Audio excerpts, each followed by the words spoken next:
Hey, what's up, guys? This is Kaim Interviews. We are here with Breathe Carolina. If you guys could start off by introducing your name and position in the band. I'm Lou. I'm the DJ. I'm Tommy. I play keys and guitar. I'm David, and I play drums. No, I'm just kidding. I sing.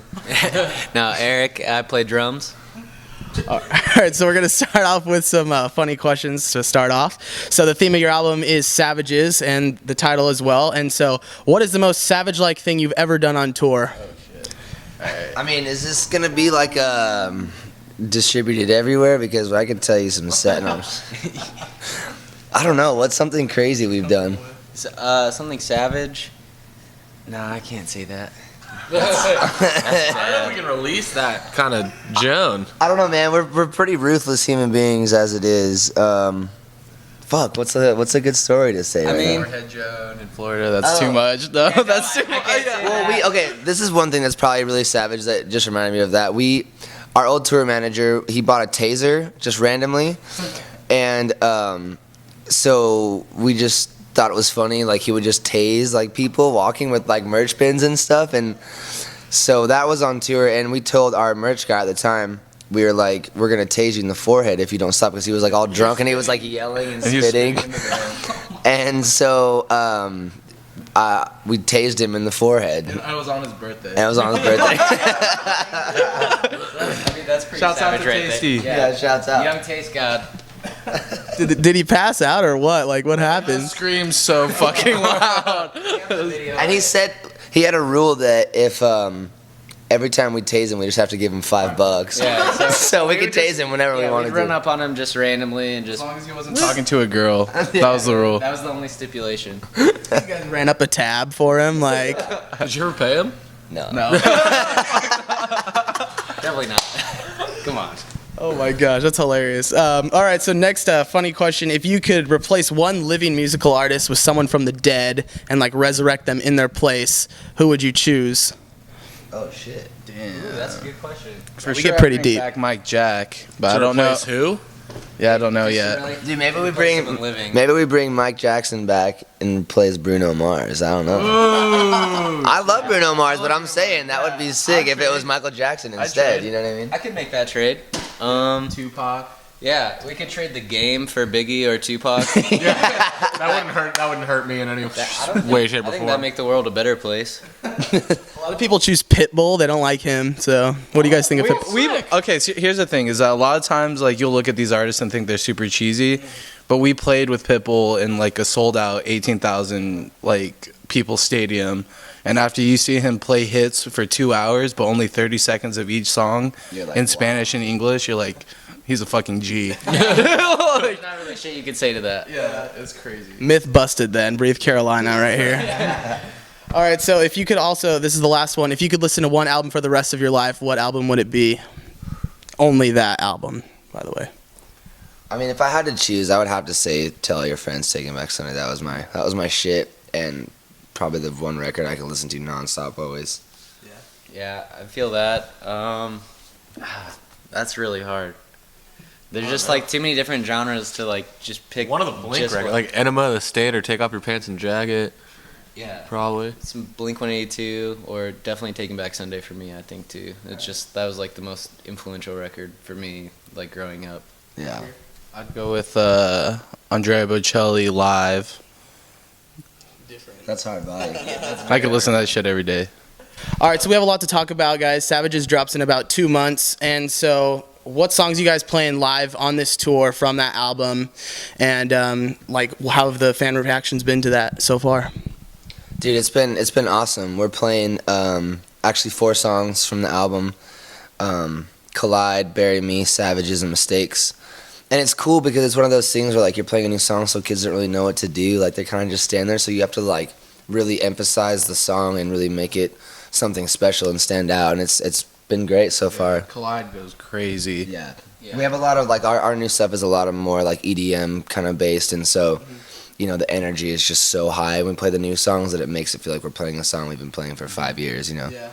And do you notice, like, I know you guys do DJ stuff for like EDM and whatnot. So what are the fan differences that you notice from like a specific EDM show to like this tour? They're older. Yeah, that's the age They're thing. like, you know what I mean? Like when we do a club, it's 21 and over. Like we did one last night, and it was 21 and over. And it's like they're just older, and they just come there and get fucking They're a lot trashed. more drunk. Yeah, fucked up. So they're down. I mean, the energy's the same though. You know, they're all just there to have a good time and hands up kind of deal. And Yeah. Yeah, you drop the right beat to a bunch of fucked up people, and it's you'll get It's them game moving. over. There's a lot less pressure when you're DJing. It's like, oh, you're drunk as shit. I'm just gonna play the song you know, and you're gonna be into it. you're gonna do it. It's gonna go over well. All right. And then you guys do have a lot of features I've noticed, and so was that something that was intentional, or that just kind of happened just by coincidence? You know, I think it's one of those things where we've always wanted to have features, but it just, for some reason, for some way, like it just didn't happen. And, you know, with the, you know, recent changes of the band, like we thought what a better way to put a bunch of features on the album and make it fun, you know what I mean? And we just called up our friends, see if they wanted to do it, and they were down, so it was great.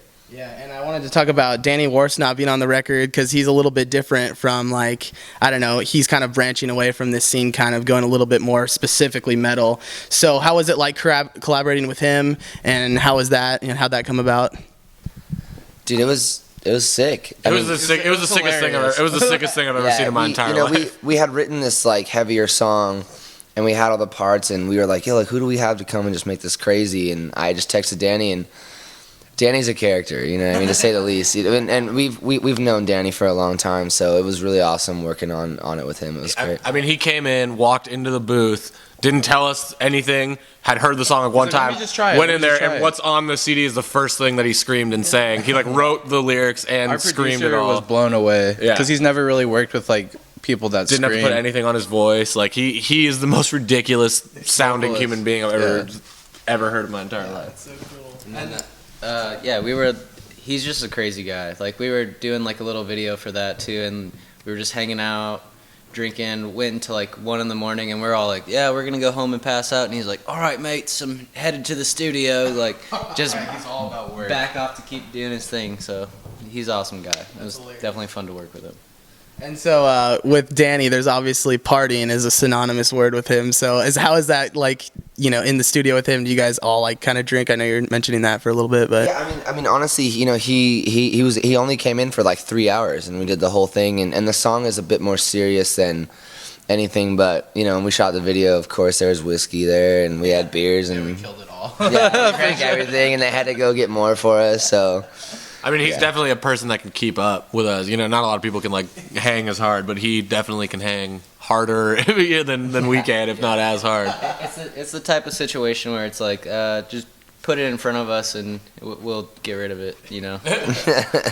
So I know Tyler Carter and Carmen are both featured on this album as well. So how do you go about picking those two characters for this specific feature? Well, those specific features.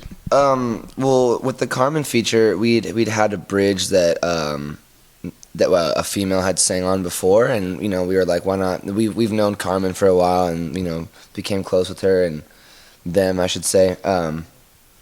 And yeah, she came in, and the part was already like ready to go for her, and she just did it and killed it. And then we got really close with Tyler on the last tour that we did, Sleeping with Sirens tour. And you know, we had talked about it every night. We'd get drunk and like, dude, we need to write a song together. You know what I mean? Like classic shit. And you know, it's one thing to be like drunk and talking about it, and then to actually follow through and work together and make the song was an awesome experience. Yeah, no, everything was like really quick. You know what I mean? Like we decided we wanted Tyler on the CD. His flight was booked. He was there 3 days later. Did it? Like there was no. It was all just simple, friends to the point. And he killed it. Yeah, and he destroyed it. And so also too, you guys have Warped Tour coming up for Main Stage. How stoked are you guys for that as well? Super stoked. Yeah, very excited. Yeah, super excited, you know? We've done Warped Tour 3 times already, so it's definitely nice going into it, being comfortable with the whole environment, and then just knowing the new songs. knowing all our friends, and definitely going out and playing all the new songs for everyone. Just having the new album out is going to be exciting, just to tour with the record out, you know? Yeah. And then I want to talk about that too, because Tyler's going to be on Warped for Issues. So, I mean, obviously that collab, is that going to happen live for Warped? I'm guessing. You know what? Yeah, I mean, it's one of those things where, you know, Warped Tour, the schedules are so different all the time. Like every band's on a different schedule every different day. So, you know, hopefully we can set up a thing where we'll, each play separate sets so we can make that happen, because it would be really, really awesome. And then, so I know you guys have been talking about EDM being more so prevalent in this upcoming album. Was that something also, was that intentional, or was that something that just kind of flowed? I mean, that's just what we listen to and like what we love, and the band has always been electronic, so it just made sense for us to do it.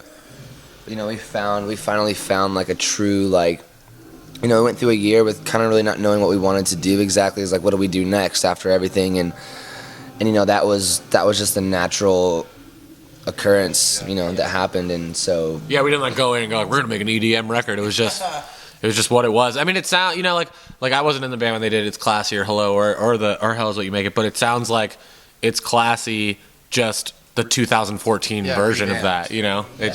It's like it just like naturally, like, I don't know, if you hung out with us and listened to what we listened to, like, you would understand like the record that like it just sounds like all of us collectively as people into music.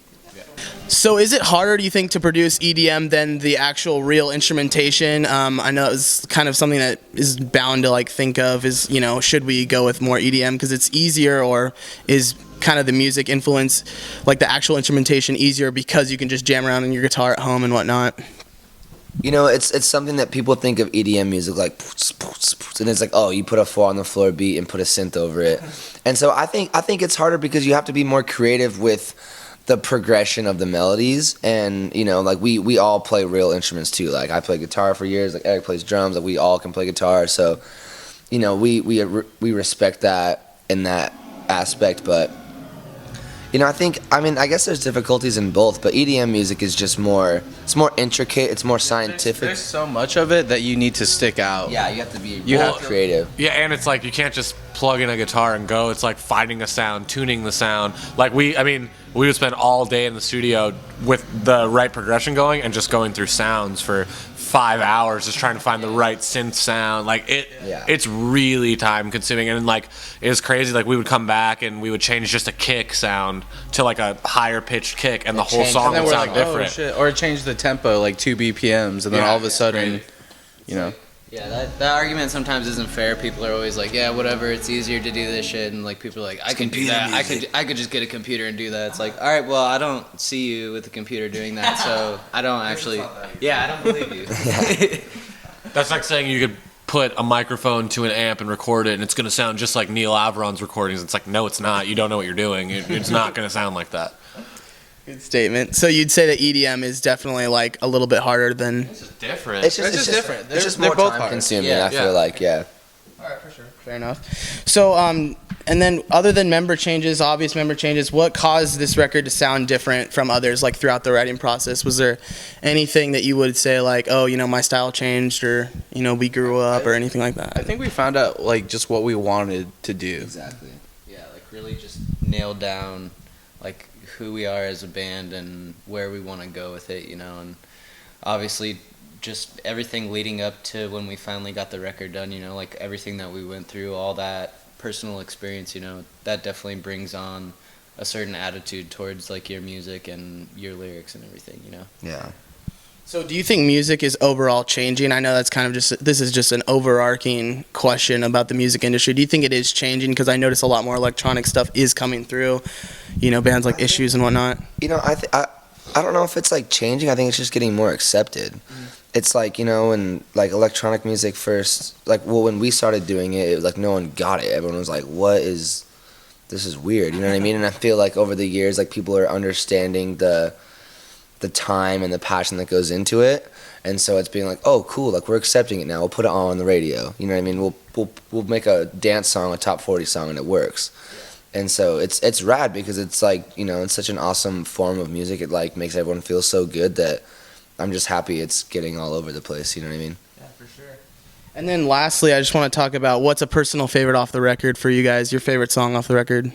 I know it'll probably change, but Yeah, I think right now all of us are pretty pumped on "Please Don't Say." It's like a really big song. It holds like a special place for all of us. Yeah, Bury Me, super big.